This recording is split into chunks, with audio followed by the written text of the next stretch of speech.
여러분, 우리 돈 벌고 부자 되고 싶으면 어떻게 해야 돼요? 당연한 답이 하나 있습니다. 열심히 살아야죠. 초등학생한테 물어봐도 똑같이 답할 겁니다. 그리고 이건 일반적으로 맞는 말입니다. 그렇기에 우리 사회 전반을 지배하는 담론이기도 하죠. 열심히 살아야 돈 벌 수 있다. 그런데 여러분, 냉정하게 현실을 한번 봅시다. 우리 부모님 세대가 열심히 안 사셨습니까? 지금 이 순간에도 열심히 하고 있는 사람들이 얼마나 많습니까? 새벽같이 나가서 저녁 늦게나 집에 들어오고 가족들 돈 걱정 안 하게 해주려고 얼마나 열심히 살고 계신 분들이 많습니까? 그런데 그분들이 다 돈을 잘 법니까? 아니잖아요. 안타깝지만 이게 현실이지 않습니까? 열심히 살아야 돈 벌 수 있다 맞는데 열심히 전부가 아니라는 겁니다. 안타깝지만 현실을 봐야 합니다. 열심은 여전히 성공의 필수 요소입니다. 그러나 유일한 요소는 아니에요. 우리가 열심히 사는 분들이 다 인생이 잘 풀리고 돈 잘 버는 게 아니라는 뼈아픈 사실에서 경험했듯이. 그래서 오늘은 열심히 헛되지 않도록 열심히 살수록 가난해지는 케이스에 대해서 이야기해 보도록 하겠습니다. 열심히 살수록 가난해지는 이유를 딱 한마디로 표현하자면 포기하지 못해서입니다. 뭐라고요? 포기하지 못해서 가난해지는 거예요. 일반적으로 포기는 우리가 긍정적으로 생각하는 개념이 아니죠. 포기는 김치 셀 때나 하는 거야 라고 말하듯이 매우 부정적인 것으로 간주됩니다. 보통 어려운 힘든 일이 있을 때 그를 마주할 용기나 의지가 없어서 쉽게 선택해버리는 도피처 정도로 생각할 때가 많습니다. 그런데 과연 그럴까요? 대부분의 경우는 그게 맞습니다. 포기는 도망갈 때 선택하는 게 맞아요. 뭐 한다고 결심하면은 작심삼일밖에 못하는 노력 자체를 제대로 안 하는 경우 포기는 쉬운 선택지가 맞습니다. 그리고 일반적으로 생각하듯 피해야 하는 행동이 맞아요. 그런데 여러분, 충분히 노력을 쏟은 일, 이미 내 인생에서 상당한 의미와 비중을 차지하고 있는 무언가를 포기하는 건 어떤가요? 이거는 절대 쉬운 선택지가 아닙니다. 정말 어려운 선택지가 돼요. 제가 교사 출신이다 보니까 임용고시 장수하는 친구나 후배들이 굉장히 많습니다. 그게 왜 그러냐면은 그분들의 실력도 있는데 요새 TO 자체가 잘 안 나요.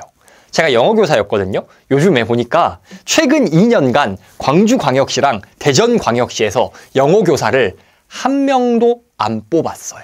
인구 100만이 넘는 광역시 단위에서 한 명을 2년 연속 안 뽑았다니까요. 그러니 이런 시험을 통과하기가 쉽겠습니까? 어려워요. 그러니 사수, 오수에도 안 돼가지고 기간제 교사하면서 준비하시는 분들도 많고 그렇단 말입니다.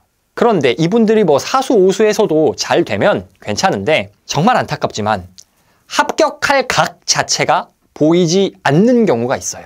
수년을 노력했는데 아깝게 떨어지는 정도가 아니라 뭐 각자의 이유가 있겠지만 합격 커트라인 근처에도 못 가시는 분들이 있습니다. 물론 이분들도 몇 년 더 공부하면, 공부 방법을 바꾸면 될 수도 있겠죠. 뭐 세상에 안 되는 게 어디 있겠습니까? 그런데 그렇게 공부하는 동안 그 사람들이 쓰는 시간은 그게 다 비용 아닙니까? 그러면 생각해보면 그 장수하시는 분들이 그거 아니면 먹고 살지 못할 사람들이냐? 그건 또 아니거든요. 그 과목 합격에 필요한 공부 역량 빼고는 밖에 나가면 일 잘할 사람들이에요. 그리고 그 사람들이 꼭 나는 교사를 해야만 한다라는 사명의식을 가지신 분들도 아닌 경우도 많아요. 그렇다면 어떻습니까? 이분들 입장에선 다른 일 해도 잘 먹고 살 수 있어. 충분한 능력치가 있어. 내가 이 일을 못하면 죽어버릴 것 같고 그런 사명감을 느끼는 것도 아니야. 그런데 왜 포기를 못합니까? 각자 이유가 다 있어요. 이미 쏟은 노력이 아까워서. 이거 아니면 다른 길이 없다고 생각해서, 가족의 기대가 커서 등등. 제가 교사 출신이라 임용고시 예시를 들었지만 이 외에도 오랜 시간과 노력을 들인 게 아까워서 포기하지 못하는 게 얼마나 많습니까? 이런 사람들에게 포기가 쉬운 일입니까? 아니에요. 정말 어려운 일입니다. 누군가에게 관계, 일, 소유물, 뭐든 소중한 것을 포기하라 말하는 건 정말 어려운 일입니다. 그런데 그런 어려움에도 불구하고 포기해야 할 것들은 분명히 존재합니다. 그런데 포기를 못하죠. 그러다 보니 잘못된 방향으로 열심을 쏟습니다. 그러니 열심히 사는데도 불구하고 인생이 점점 잘 안 풀리게 되는 거예요. 자, 그렇다면 우리는 열심히 헛되지 않기 위해서, 열심을 돈으로도 만들기 위해서는 어떤 것들을 포기해야 하냐? 첫 번째, 가능성을 포기해야 합니다. 가능성을 포기하라는 말이 무슨 말일까요? 예전에 여러분 백종원의 골목식당 많이 보셨죠? 그러면 백종원 대표님께서 이 식당 저 식당 막 방문하시는데 공통적으로 자주 해주는 피드백이 있었어요. 그게 뭐였냐면 메뉴판을 간소화해라. 메뉴를 줄여라 라는 것이었습니다. 너무 많은 걸 팔아. 김치찌개집에서 김치찌개만 팔면 되는데 제육도 팔고 뭐도 팔고 돈가스도 팔고 하니까 메뉴를 간소화해라. 돈가스 집도 돈가스가 너무너무 많다. 한 두세 개 정도. 치즈 돈가스, 안심 돈가스, 등심 돈가스 이 정도만 하고 끝! 이렇게 해라 라고 솔루션을 해주지 않습니까? 그런데 왜 그렇게 가는 곳곳마다 사장님들의 메뉴판이 난리가 나 있었을까요? 왜 그 솔루션이 여러 번 반복돼서 나왔을까요? 사장님들 생각에 메인 메뉴만 가지고는 좀 부족해. 시원찮아. 매출도 만족스럽지 않아. 그러다 보니까 이것도 좋아하지 않을까? 저것도 좋아하지 않을까? 즉 판매할 수 있겠다라는 가능성을 보고 막 시도를 하는 겁니다. 그런데 그게 결론적으로는 어떤 결과를 낳았죠? 이도 저도 아니게 만드는 겁니다. 제가 음식점으로 예를 들었지만 우리도 마찬가지입니다. 우리도 하고 싶은 게 너무 많아요. 제가 유튜브, 블로그 등 SNS 새롭게 도전하고 싶으신 분들의 이야기를 많이 듣거든요. 그리고 그분들이 만들어 놓으신 계정의 상태를 볼 때가 많습니다. 그런데 보면은 잡탕인 경우가 엄청 많아요. 잡탕이라는 게 무슨 뜻일까? 어느 날은 자기 개발이었다가, 어느 날은 식당 리뷰였다가, 어느 날은 책 리뷰였다가, 뭐 이것저것 IT 리뷰였다가 이것저것 너무 많아. 그래서 왜 이걸 만드셨어요? 라고 하면은 나름의 이유가 다 있어요. 요거는 제가 뭐 이런 걸 좋아해가지고 아니면 이게 요즘 인기 있길래 하나하나만 들어보면은 나름 가능성이 다 있어요. 근데 문제는 그걸 다 해. 다 하다 보니까 어떤 생각이 듭니까? 그 계정을 방문한 사람, 유튜브나 블로그를 들어간 사람 입장에선 여기 뭐 하는 데야? 이도저도 아니고 모르겠는 거예요. 그런데 이렇게 이도저도 하는 게 왜 안 좋습니까? 불명확해지거든요. 여러분 김치찌개가 먹고 싶다고 가정해 보겠습니다. 그러면은 돼지고기 김치찌개 전문점을 갈 거예요? 아니면 김밥 천국 갈 거예요? 대부분 김치찌개 먹고 싶어 라는 목적이 있다면 전문점을 갈 겁니다. 가격이 2,000원, 3,000원 더 비쌀 거예요. 그래도 갈 겁니다. 왜? 명확하잖아요. 저기 가면 내가 원하는 걸 얻을 수 있다는 그 컨셉이 명확하잖아요. 이처럼 명확해야 선택받습니다. 사람들은 쉽게 가장 빠르게 이해할 수 있는 것에 지갑을 열고 시간을 씁니다. 가게든 사람이든 컨셉이 명확해야 사람들의 선택을 받는 거예요. 그래서 우리는 어떻게 해야 되냐? 수많은 가능성들이 있죠. 그러나 그 수많은 가능성 중에서 가장 확실한 것, 가장 중요한 것에만 집중해야 합니다.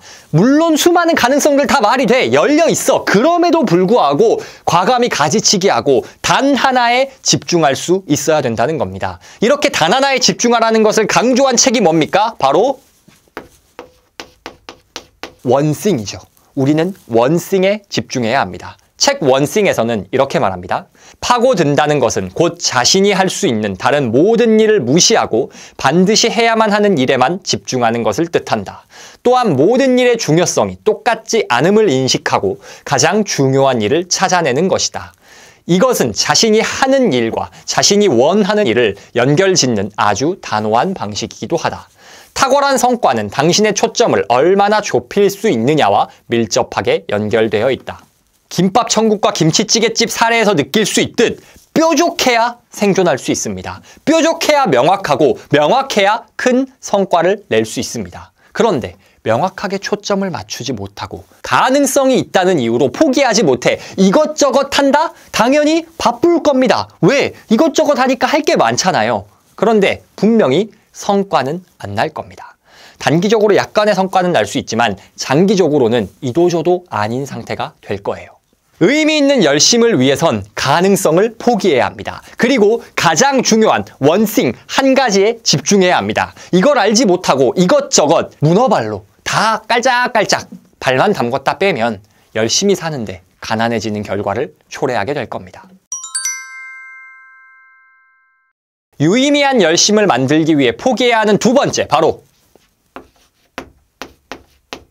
돈입니다. 돈을 포기해야 돼요. 돈을 포기하라는 게 무슨 말일까요? 아까 메뉴판도 그렇고요. 사장님들, 사업하시는 분들이 흔히 빠지는 함정이 있습니다. 그게 뭐냐면은 당장 돈을 벌어야 되잖아요. 먹고 살아야 돼. 그러다 보니까 단기적인 일을 합니다. 혹은 당장 돈이 필요하니까 마진이 많이 안 남아도 팔기 쉬운 거, 그냥 편하게 팔 수 있는 것들을 팝니다. 대표적으로 어떤 케이스냐? 권도균의 스타트업 경영 수업이란 책에서는 IT 회사들이 흔히 빠지는 함정에 대해서 이야기합니다. 그게 뭐냐면 IT 회사니까 개발 역량이 있을 거잖아요. 처음에 매출이 안 나와. 그러다 보니 개발 외주를 받습니다. 홈페이지를 만들어주든 어플을 만들어주든 이것저것 해요. 그런데 이게 달콤해. 왜냐면은 외주도 잘하면 돈이 꽤 되거든요. 그래서 처음에는 잠깐만 외주에서 현금 흐름만 충당하고 나중에는 우리의 어플, 우리의 서비스를 만들자라는 생각으로 시작을 합니다. 처음에는 어쩔 수 없어요. 생존을 해야 되니까. 그런데 생존 위기를 넘어섰어.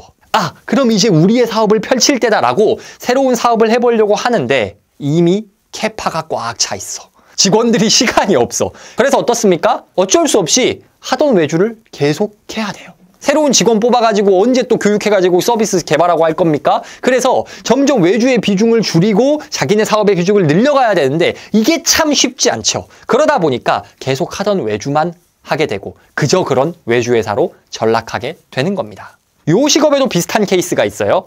우리 순간적으로 확 트렌드 타가지고 인기 있는 음식들 좀 있잖아요. 탕후루나 흑당 버블티나 이런 것들이 순간 확 유행을 할 때 아마 여러분들은 우리 동네에 어떤 매장이 있었는데 어라? 사장님은 안 바뀐 것 같은데 갑자기 탕후루 매장으로 바뀌었네? 흑당 버블티로 바뀌었네? 이렇게 프랜차이즈 매장이 확 바뀌는 거, 지금 돈 되는 걸로 바뀌는 장면을 많이 목격하셨을 거예요. 그 사장님들이 왜 그런 업종 전환을 했을까요?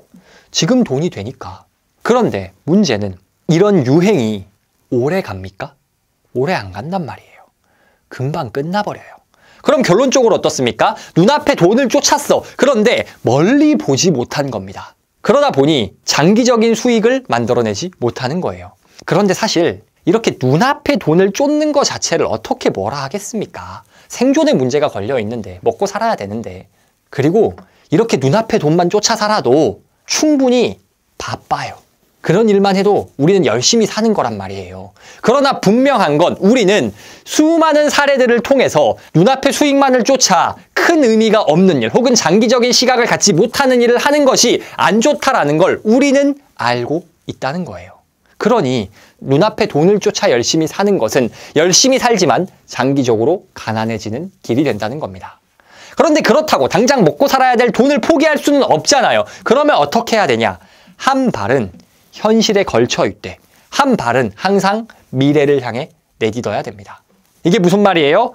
열심히 사는 중에 시간을 쪼개서 혹은 당장의 매출을 조금은 포기하더라도 장기적이고 지속 가능한 일에 나의 노력을 쏟아야 된다는 겁니다. 대표적인 게 뭐가 있을까요? 여러 가지 예시가 있지만 제가 생각할 때 이런 장기적인 시각으로 꼭 가져가야 할 필수 요소는 바로 SNS. 여러분의 SNS를 키우시는 겁니다. 브랜딩이란 단어가 개인에게까지 적용되는 시대잖아요. 우리는 어떤 일을 하든지 간에 다른 사람들이 봤을 때 그냥 한 사람, 한 회사가 아니라 브랜드라고 인식이 되도록 만들 수가 있어야 합니다. 그런데 이 브랜딩이라는 걸 하는데 가장 효과적인 수단이 뭐예요? SNS. 인스타그램, 유튜브, 뭐 링크드인, 네이버, 뭐가 됐건. 그런데 사람들이 요새 SNS 중요하다는 거 다 알아요. 근데 못해. 왜? 급하지 않아요. 당장 이거 하면 뭐 돈이 벌려요? 아니잖아요. 그러니까 빨리 해야겠다는 생각도 못해. 그리고 이거 열심히 한다고 해서 초반에 성과 나옵니까? 안 나온단 말이에요. 그런데 이게 언제 힘을 발휘하냐? 꾸준한 시간을 쏟았을 때 SNS에 나의 발자취, 나의 일한 기록을 남겼어. 그러면 이게 점점 쌓일수록 나의 능력과 나의 작업 방식에 대한 증거가 되고 그 증거를 본 사람들은 우리에게 신뢰를 느끼게 되면서 브랜드라는 게 만들어지는 겁니다. SNS뿐만이 아니죠. 운동, 독서 등 지속적으로 자기 개발하는 것이 다 뭐에 속합니까? 당장의 돈을 좀 포기하더라도 장기적인 시각으로 가져가야만 하는 행동들에 포함이 되는 거예요. 핵심은 뭐냐? 당장 눈앞에 보이는 돈을 조금은, 다는 포기하면 안 되고 조금 포기해야 합니다. 그리고 장기적인 시선을 가져야 해요. 그렇지 못하고 눈앞에 돈만 쫓아 단기적 열심만 발휘한다면 열심히 사는데 분명 점점 가난해지는 결과를 초래하게 될 겁니다. 여러분이 장기적인 시선을 가질 수 있도록 SNS 기반 1인 사업 인사이트를 공짜로 나눠주는 곳이 있다는 건 알고 계십니까? 그게 뭡니까? 바로 북토크의 뉴스레터죠. 제가 뉴스레터를 통해서 여러분이 눈앞의 이익 때문에 놓치기 쉬운 어떤 중요한 가치들에 대한 인사이트, 그리고 SNS로 브랜드를 쌓거나 지속 가능한 마케팅이 가능하도록 도와주는 그런 유익한 내용을 뉴스레터로 보내드리고 있습니다. 얼마냐고요? 공짜입니다. 아직도 제 뉴스레터 구독 안 하신 분들은 고정 댓글에 링크 있으니까 구독해보시면 여러분이 장기적인 시선을 갖고 여러분의 브랜드를 쌓아가는데 도움을 받으실 수 있을 겁니다. 유의미한 열심을 위해 포기해야 할 세 번째, 바로 편안함입니다. 저도 이제 30대 중반에 가까워지거든요. 그런데 조금 어쨌든 20대보단 나이가 먹었으니까, 근데 나이 먹을수록 생기는 특징이 먹던 것만 먹더라고요. 저희 와이프는 이것저것 막 음식을 시도해보는 걸 좋아하는 사람이거든요. 근데 제가 점점 먹는 것만 먹어. 맛있는 거 사 먹을까? 그럼 제가 치킨 먹자. 맨날 이래. 그래가지고 혼나요. 그런데 뭔가 어쨌든 먹는 걸 포함해서 새로운 것에 도전하는 게 점점 꺼려지더라고요. 노래 듣는 것도 똑같아요. 전 요즘 너무 행복합니다. 왜? 지드래곤이 컴백했어요. 내가 아는 가수가 컴백했어. 드디어 내가 모르는 아이돌이 아니라 옛날 노래부터 히스토리를 아는 가수가 컴백을 했어요. 그래서 너무 행복해. 지드래곤뿐만 아니라 요새 그 시아준수랑 영웅재중 둘이서 콘서트한 영상들이 나오더라고요. 동방신기 빅뱅 듣기만 해도 내 마음이 편안해져요. 이렇게 사람이 듣는 노래만 들으면 나이 드는 거라는데 그니까 저도 이러면 안 되는데 라는 생각이 들긴 하거든요. 그런데 이런 습관, 내가 익숙한 것만 반복하고 좋아하는 습관이 먹는 거, 듣는 거에만 적용이 되는 거냐? 아닙니다. 일하는 방식 혹은 내가 일하는 분야, 경험의 폭도 나이가 들수록 스스로 제한하는 경우가 많아요. 대부분의 열심히 사는 사람들은요, 열심히는 살아. 그런데 살던 대로 열심히 삽니다. 그 방식 그대로 열심히 돌리는 거예요. 그 기존의 방식에서 벗어나는 새로운 시도를 잘 안 하려고 하는 경우가 많습니다. 왜? 불편하니까. 그런데 세이노의 가르침에선 이렇게 말합니다. 기억해라. 당신이 최선이라고 생각하는 방법이 실은 어리석음의 총체적 집합일 수도 있다는 것을 말이다. 대부분의 사람들은 자신이 일을 충분히 잘하고 있다고 생각한다. 더 잘, 더 효율적으로, 더 완벽하게 일을 하는 방법이 있다는 것을 인정하지 않는다. 하던 일만, 하던 곳에서, 하던 대로 하면 편합니다. 그리고 이런 일만 하기에도 우리는 충분히 바빠, 열심히 살아야 돼요. 그런데 그 열심히 사는 삶의 방식이 어리석음의 총체적 집합일 수도 있다는 겁니다. 그럼 어떨까요? 방식 자체가 어리석으니 열심히 일해도 효율이 안 나올 겁니다. 결국 새로운 효율 좋은 방법을 들고 나온 사람한테 밀리고 도태될 거예요. 그러면 열심히 살아도 점점 인생이 뒤로 가는 결과를 초래하게 될 겁니다. 그래서 우리는 편안함을 포기해야 합니다. 제가 자주 드리는 말씀이 있어요. 그게 뭐냐면 인생의 지경을 넓혀라. 내가 경험하고 있는 삶의 폭에서 조금 더 벗어나 보자. SNS 도전해보고 새로운 거 배워보기도 하고 안 가던 길로도 가보고 모르는 거 배워보기도 하고 북토크 뉴스레터 보면서 이런 식으로 삶의 새로운 자극을 줘야 끝없이 성장할 수가 있다는 겁니다. 그리고 분명히 이런 성장은 불편해요. 그러나 이런 불편함을 기꺼이 선택해야 합니다. 왜? 불편하지 않고 변하는 건 없기 때문에. 부자의 언어란 책에선 이렇게 말합니다. 불편함이란 우리가 있는 곳과 우리가 있고 싶은 곳 사이에 놓인 다리야. 우리는 그 다리를 건너면서 꺼림칙함과 불편, 공포를 받아들이든가 그냥 지금 있는 곳에 머무는 수밖에 없어. 익숙한 삶의 바운더리 안에만 머무르면 편합니다. 그 안에서도 충분히 바쁘게 살 수 있어요.